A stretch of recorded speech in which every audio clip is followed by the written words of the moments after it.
basically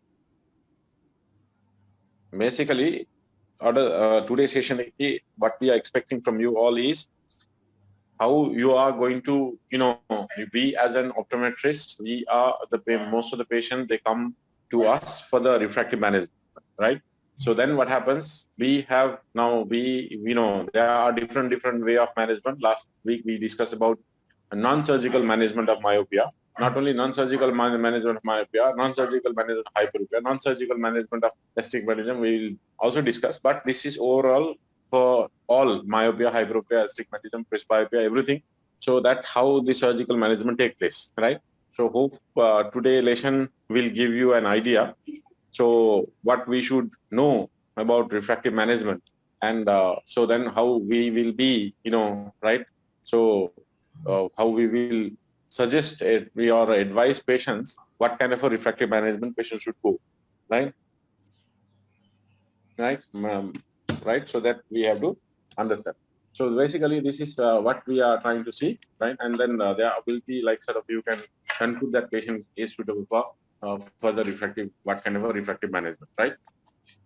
So before they end up with other problems or complications, and so patient will come to you asking whether LASIK is good, whether other refractive methods are good. So then you should be able, as an optometrist, you should be able to answer those people's questions. So that is what is the ultimate intention.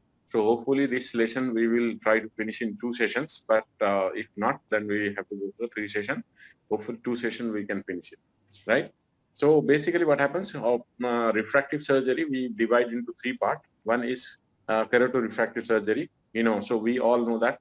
So refractive surgery is not, good or contraindicated for the axial emmetropia, like axial myopia, axial hyperopia condition. We should not suggest, right? We should not suggest contact lenses. We should not suggest, refractive surgery.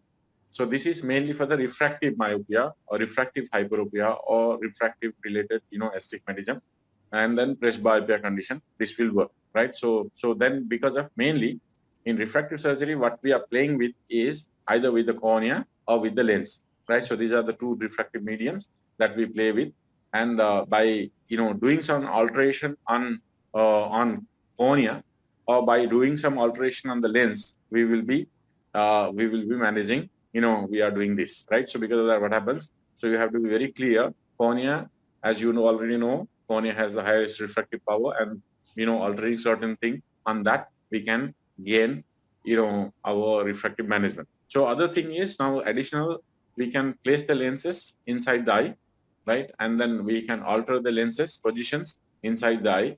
By doing that, we can improve the, we can correct the refractive condition. So instead of putting contact lenses from outside, or the spectacle from outside, we can place the lens inside the eye, so that we call as a phakic while patient is having a natural lens. So we are adding one more lens, right? And so which is very popular in Sri Lanka also. It has been done for a long time. I have been associated with them. So clear lens extraction is other sort of thing where high myop condition and those things, we can remove the existing lens, right? And then, right, so or even for a, this thing, we can, so that we can replace like a cataract surgery, we can do, right? So you remove and related lens you put. So basically, this is what you have to understand. Are you clear about this, what I'm telling? Yes, sir. Clear the line, right? So then basically again, yeah. So piggy lens එකද ඔය කියන්නේ? Sir කිව්වේ දැන් piggy lens එක ගැනද?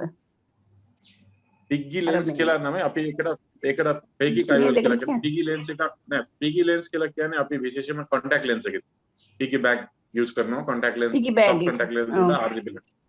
ඔව් ඒක contact lens එකේ. මේ IOL surgery වලට තමයි. other non-surgical තමයි surgical කතා කරන්නේ යන්නේ. And then piggy bag is done in contact lenses. අපි soft contact lens උඩ RGB lens එක දානවා for the comfort, right, for the centration part. right, ඒක piggy bag. මේකදී අපි intraocular lens එකම අපි මේක දානවා antechamber එකේ නැත්නම් sulcus එකේ දානවා, and that we'll discuss about that කොහොමද වෙන්නේ කියලා. Right?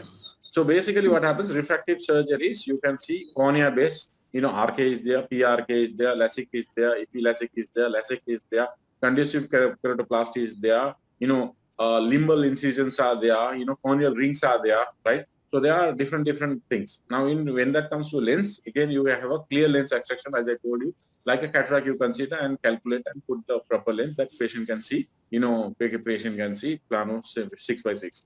So our phakic IOL lenses are there, right? And then you have a multifocal IOL lenses are there, different, accommodative IOL lenses are there, right? So those lenses can be used, right? To, in a lens base, right? And otherwise, again, you do the combination between these two, right? Okay. So we will be discussing on this, so RK and this condition, keratoplasty, these are no more very much popular now. PRK, LASIK, these are LASIKs are more popular. And so we will be discussing on that. And clear lens extraction, and then, the phakic IOL is very popular. Multifocal is there, but because of contrast issues, I think it is very much disused. And both of these combination being done, right? So if you have any question in between, you can disturb me and ask. There is no issue, right? So, right. Otherwise, I will consider you have understood, and I will go on. Okay.